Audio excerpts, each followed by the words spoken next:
Allahu Akbar, Allah. Sudah paham, kemudian dia sudah bisa melakukan sendiri istinja, wudu, maka biasa dipakai pada usia 7 tahun. Jadi anak kalau sudah masuk 7 tahun itu sudah mumayyiz. Ya, dan mumayyiz sudah bisa memisahkan mana yang nyo bahaya yang dah grup mau patah. Nyo tutung. Gitulah. Nah, dalam mazhabnya Maliki dan Hanafi, anak sudah mumayyiz kalau seizin walinya boleh. Kalau seizin walinya boleh untuk melakukan tadi jual beli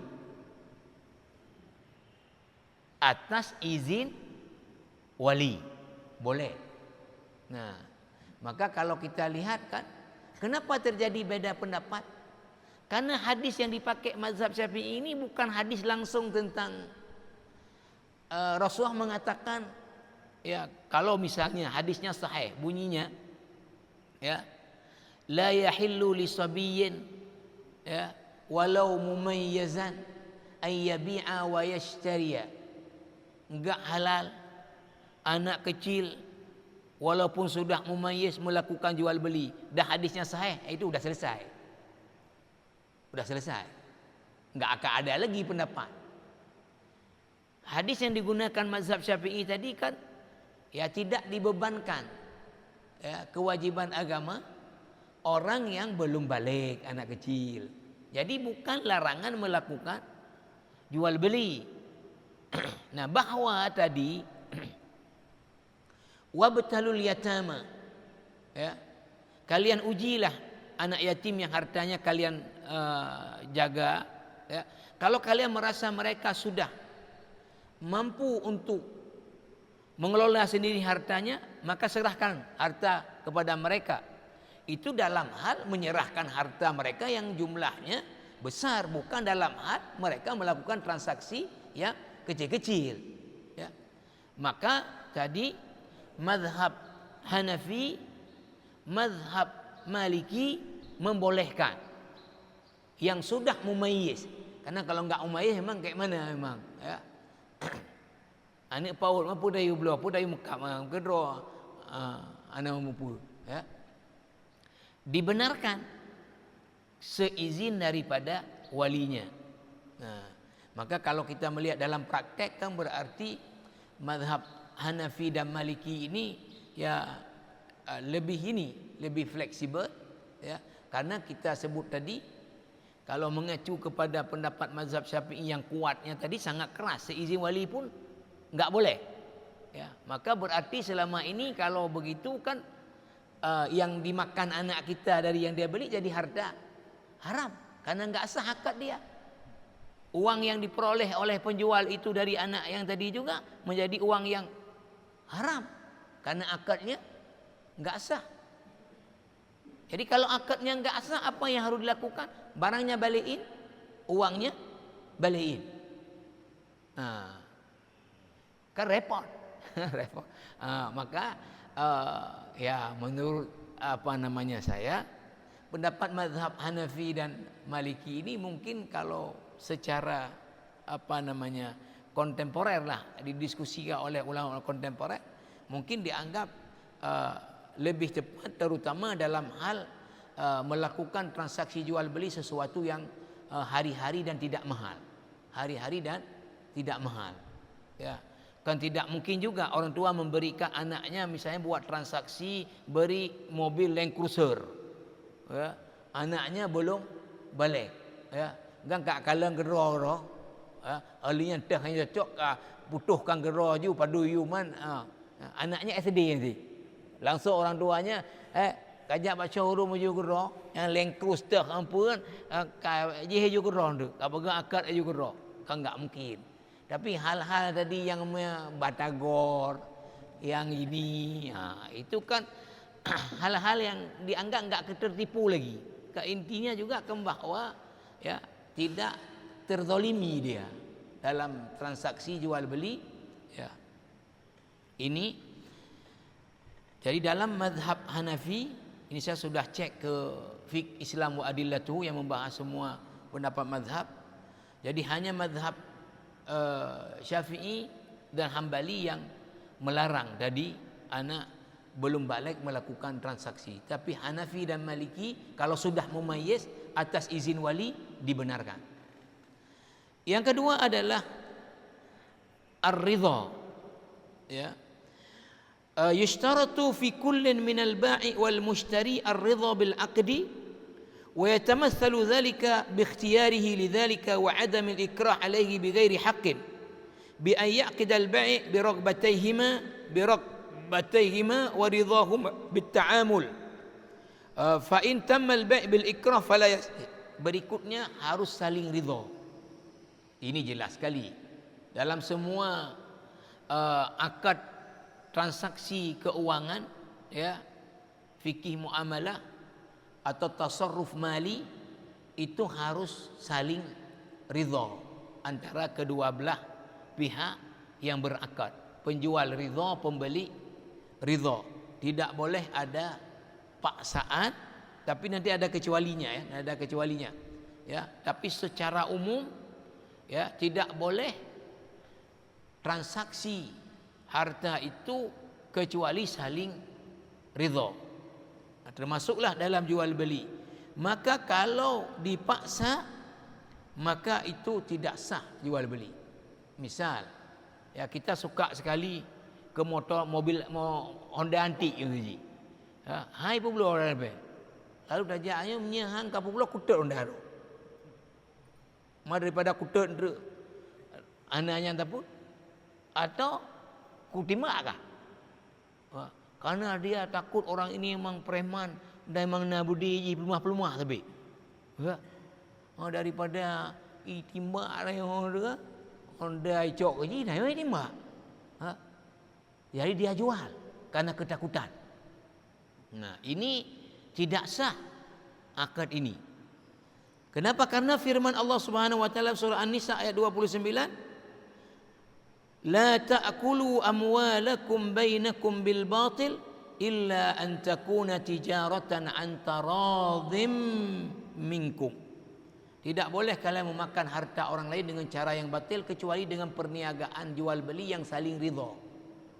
Illa an takuna tijaratan an taradhim minkum, saling ridha di antara kalian. Fadalla ala annahu idza lam yakun an taradhin lam yahilla al-aklu wal bay'. Ya, ayat ini menunjukkan bahawa kalau tidak saling ridha maka tidak halal lah, ya, jual beli itu. Wa rawa Abu Sa'id Al-Khudri radhiyallahu anhu anna Nabi sallallahu alaihi wasallam qala innamal bay'u an taradhin. Abu Sa'id Al-Khudri meriwayatkan satu hadis, berarti mendengar dari Rasulullah bersabda, innamal bay'u an taradhin, kata Nabi, jual beli itu harus saling ridha. Fadalla ala annahu la bai'a bighairi taradin, maka tidak sah jual beli kalau tidak saling ridha. Wa li anna al-ikraha yarfa' athar at-tasarruf, ya, karena kalau terpaksa, ya, itu juga, ya, tidak berlaku di dalam syariat berdasarkan hadis rufi'a an ummatil khata'u wan nisyanu wa masukrihu alaihi. Tidak aku angkat dari umatku, kata Rasulullah, ya, untuk tidak dihukum kalau orang melakukan sesuatu an-nisyan karena dia lupa, al-khata karena dia salah, ya. Kemudian wa mastukrihu alaihi, dipaksa dia karena dipaksa, ya. Misalnya seorang perempuan diancam, ya, untuk berzina seorang laki-laki, dan kalau dia enggak mau melakukan dibunuh. Dan betul dibunuh memang. Perempuan ini berpikir daripada dibunuh ke perkosa. Jadi dia itu berzina tidak dianggap berdosa karena dia diancam, ya. Nah, lalu kemudian ini kecualinya. Jadi semua akad transaksi keuangan harus saling ridha. Termasuklah dalam jual beli. Si pembeli harus ridha, si penjual harus ridha. fa in kana al-ikrahu bihaqqin fayasihu al-bay'u li'annahu qawlun humila alaihi bihaqqin faqama ridha asy-syari' maqama ridha al-'aqid wa suratuhu an yakuna asy-syakhsu alaihi dain wa 'indahu mata' yumkinuhu bay'uhu fihi fayamtani' min bay'ihi liwafa'i ad-dain fayujbiruhu al-qadhi 'ala al-bay' atau yabi'uhu al-qadhi in syaa'a bighairi idnihi liwafa'id dain. Tapi kalau seandainya transaksi jual beli secara terpaksa tetapi itu adalah hak, ya, hak, maka dibenarkan. Maksudnya bagaimana? Ini misal dalam konteks lain, ya. Tidak boleh, ya, memukul orang lain, ya.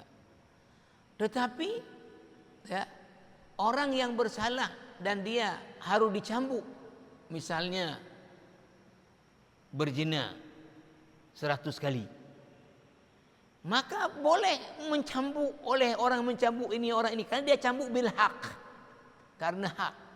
Membunuh orang kan dosanya luar biasa, tetapi orang yang membunuh orang lain diputuskan oleh mahkamah dia bersalah, hukumnya qisas, maka halal untuk membunuh orang ini, namanya membunuh bihaq. Nah, ini begitu juga dalam jual beli, ya. Kalau itu, ya, secara paksa, dari paksanya hak, ya, itu dibenarkan. Contoh apa? Wasuratuhu, satu orang ada utang dia, ada utang. Lalu kemudian apa? Dia taruh borok, jaminan barang. Ketika jatuh tempo, dia nggak mampu bayar utangnya, tapi barangnya juga nggak boleh jual. Nyonya hana nu pulang pengelong ka jatuh tempo, berarti jaminan 20 bulan. Anjir bulan. Mana hanya 20 bulan bayu utang dah. Hana mampu loh. Berarti nya hana mampu loh bulan. Hanya bulan kok haji bulan. Bulan haji utang piana bayu ya. Maka si ini mengangkatnya ke qadhi, ke mahkamah. Si yang memberi utang. Pak Hakim. Nyo akad loan 6 bulan belum beri utang, nyo jaminan, nyo ka jatuh tempo, hana mampu bayar. Maka hakim mengatakan, ya, jual. Jadi hakim menjual paksa. Kan paksa namanya orang punya enggak ridha. Paksa seperti ini, ya, sah karena paksanya adalah hak. Istilahnya apa? Ridha syariat di sini yang dipegang, ya, mengambil alih ridha daripada pemilik daripada harta. Nah, kemudian yang berikutnya adalah at-ta'addud, ya, yushtaratu fil bai' ta'addud tarafai al-'aqd bi an yujada bai' wa mushtarin. Harus ada dua belah pihak, ya, 2 orang minimal. Artinya jangan sampai orang yang sama, ya. Lom publo, ya, apinya kedro, publo kedro. Itu kan nggak mungkin, ya. Ini nggak mungkin. Ini dalilnya apa? Logika pikir. Namanya jual beli adalah tadi si penjual memberikan barangnya kepada si pembeli memberikan uangnya ke penjual. Ini yang publo dia, yang belum dia, ya, itu kan, ya, namanya ini lagu main-main, ya, mana bisa. Nah, ini yang berikutnya juga, ya, dalam mazhab Syafi'i. Apa syaratnya lagi? Al-basar, penglihatan, dibelud. Apa kata mazhab Syafi'i?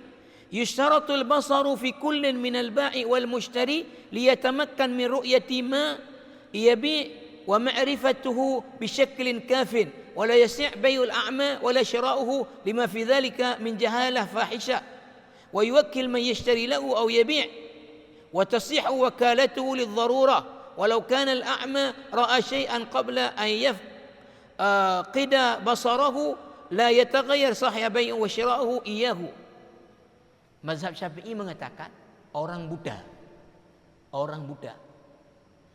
hendak boleh melakukan jual beli, membeli enggak boleh, menjual enggak boleh. Alasannya enggak ada dalil, enggak ada hadis. Alasannya logika fikir. Apa? Orang yang buta ini enggak bisa melihat barang yang dibeli dan yang menjual enggak bisa melihat apa yang dijual. Lagak ngalagak mana itu pun dia. Ha? Orang buta misalnya mengatakan, "Nyu lagak ada, nyu ada impor warna ai cukup mame." Kita pegang warna mame. Draw. Enggak lihat dia. Ha?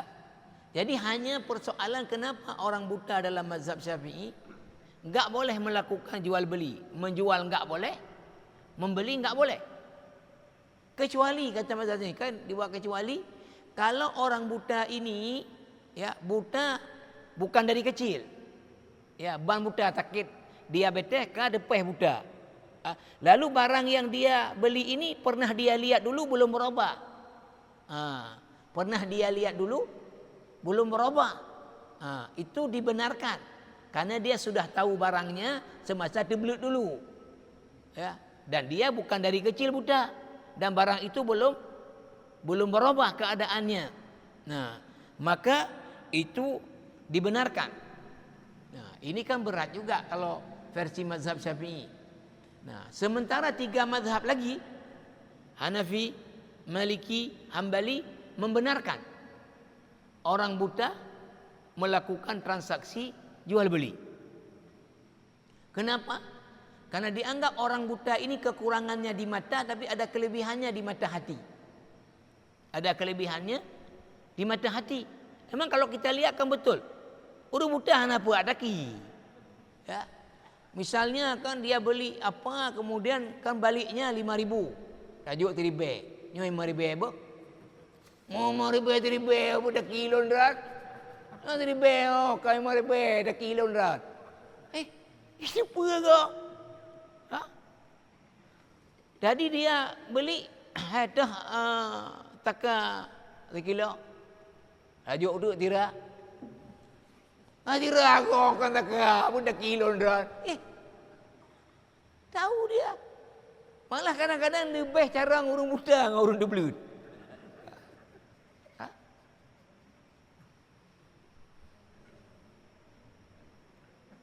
Orang buta kadang-kadang kan istilahnya apa ada lubang kai depu je. Tayo yang debeluh guna. Ihan debeluh. Nah, maka dalam mazhab lain dari 3 itu membolehkan karena orang buta ini ya yang dikhawatirkan dia tertipu dalam jual belinya, kenyataannya orang buta itu ya dia ada nurani mata hatinya yang itu tidak bisa ditipu dia. Ya seperti kita bilang cijit aja pengennya itu pun je. Kau dari bebe gaduh bebe lupa lah. Dari cara dia megang, nak tahulah kita Allah beri apa ya. Dulu di Pulau Aceh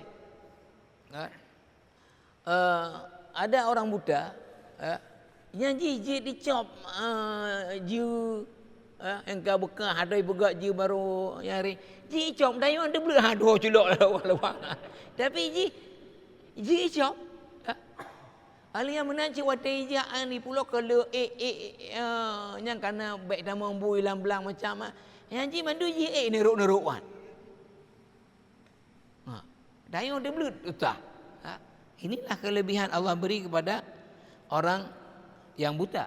Maka ya lagi-lagi kita katakan kalau berdasarkan mazhab Syafi'i kan ada orang buta sekarang yang beli juga. Ya, dia yang beli langsung. Kalau versi mazhab Syafi'i itu tidak dibenarkan. Ya, tapi 3 mazhab lain karena ini sebenarnya dalilnya enggak ada. Cuman tadi ditakutkan ya dia enggak tahu apa barang yang dibeli dan dia akan tertipu. Ya. Ini terakhir sikit lagi tentang ini, syurutun khassatun fil mushtari. Tadi syarat yang sudah disebut tadi, yang 4 tadi, itu berlaku pada dua-duanya, penjual dan pembeli. Sekarang khusus berlaku pada pembeli. Pertama apa? Al-Islam. La yushtaratu islamul muta'aqidaini fi mutlaqit tabayu'i, walakin yushtaratu islam al-mushtari fi ba'dil halat. Pada umumnya dalam akad jual beli tidak disyaratkan pembeli muslim yang beli kafir atau yang jual kafir pembeli muslim, enggak ada urusan masalah agama. Dalam umumnya akad jual beli enggak ada urusan masalah agama. Ya. Maka kita sekarang kan blow elektronik pat. Bak Cina ceng-ceng. Ya. Beli apa? Ya, tidak ada masalah. Alat-alat motor dah ajak kedai bak penayungan. Ya. Ya. Pu patang stiker, pu gantung apa ini itu dengan Cina. Ya. Itu tidak masalah. Tetapi dalam kondisi tertentu ada disyaratkan pembeli itu harus muslim. Apa? Kasyira'il mushaf fala yasihu syira'ul kafir walau kana murtaddan mushafan li nafsihi aw li mithlihi wala yatamallakuhu bihibah wala wasiyah. Ini tidak ada dalil juga. Ya. Kalau kita lihat, karena kalau maksudnya tidak dibolehkan orang kafir membeli Al-Quran, baik untuk dirinya atau orang yang sejenisnya sama-sama kafir. Di kafir beli Al-Quran ke kafir lain. Ya. Itu kata mazhab Syafi'i, tidak boleh, dan dia tidak boleh memilikinya baik secara hibah maupun secara wasiat. Tapi alasannya nanti apa? Ya, takut itu nanti seperti terjadi di Swedia, dibakar, dihinakan. Tapi kalau seandainya Quran kita kasih dia mau pelajari dan dengan itu bisa masuk Islam, kan nggak masalah. Ya. Bahkan kita lihat misalnya di Piala Dunia di Qatar kan itu disediakan memang untuk mereka dengan harapan dengan membaca Quran mereka bisa masuk Islam. Maka di sini dikatakan ilatnya kenapa tidak boleh. Wa kadzalika kutub al-hadis wal ilmi syar'i fil asah wa dzalika lima fi dzalika min al-ihanah wal istihza. Nah, karena itu dianggap al-istihza wal ihanah, memperolok-olok dan menghinakan Al-Qur'an. Al-Qur'an kitab-kitab ilmu syariat enggak boleh ya yang membelinya orang kafir kalau tujuannya ya untuk menghina dan mengolok-olok. Tapi kalau untuk dia mempelajari ya. Yang terakhir al-ismah, yustaratu fil mushtari an yakuna ma'sum ad-dam ay musliman aw dhimmiyan idza kana al-mabi' silahan fala yaju' bai' as-silah lil harbi ghairi ma'sum ad-dam li'annahu yastakhdimu hadha as-silah liqatl al-muslimin wadh-dhimmiyin wa qitaluhum. Terakhir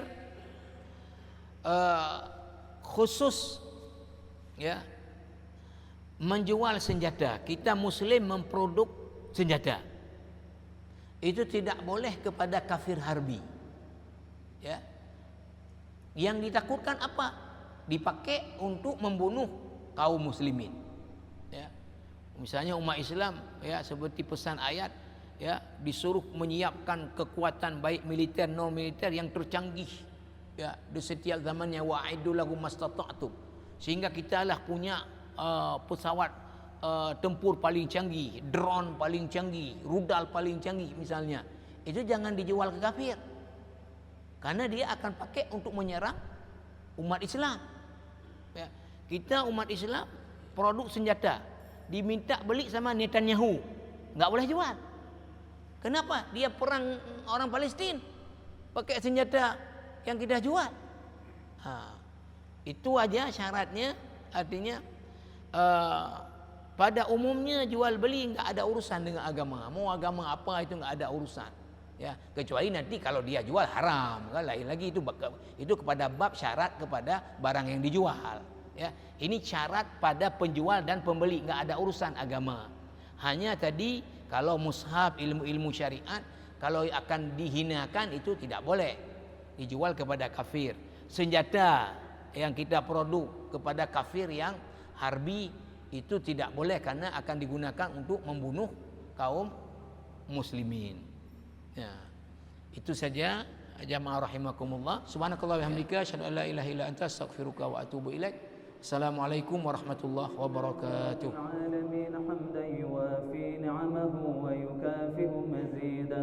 يا ربنا لك الحمد كما ينبغي لجلال وجهك الكريم وعظيم سلطانك. اللهم صل على سيدنا محمد وعلى آله وصحبه أجمعين. اللهم أعنا على ذكرك وشكرك وحسن عبادتك. ربنا اغفر لنا ذنوبنا ولوالدينا وارحمهم كما ربونا صغارا، ولجميع المسلمين والمسلمات والمؤمنين والمؤمنات الأحياء منهم والأموات برحمتك يا أرحم الراحمين. اللهم انصر إخواننا المسلمين المستضعفين في فلسطين.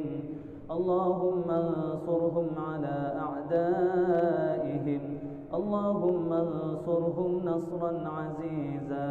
اللهم أعز الإسلام والمسلمين وأهلك الكفرة والمشركين ودمر أعداءك أعداء الدين واجمع كلمة المسلمين على الحق يا رب العالمين. اللهم ربنا آتنا في الدنيا حسنة وفي الآخرة حسنة وقنا عذاب النار. وصلى الله على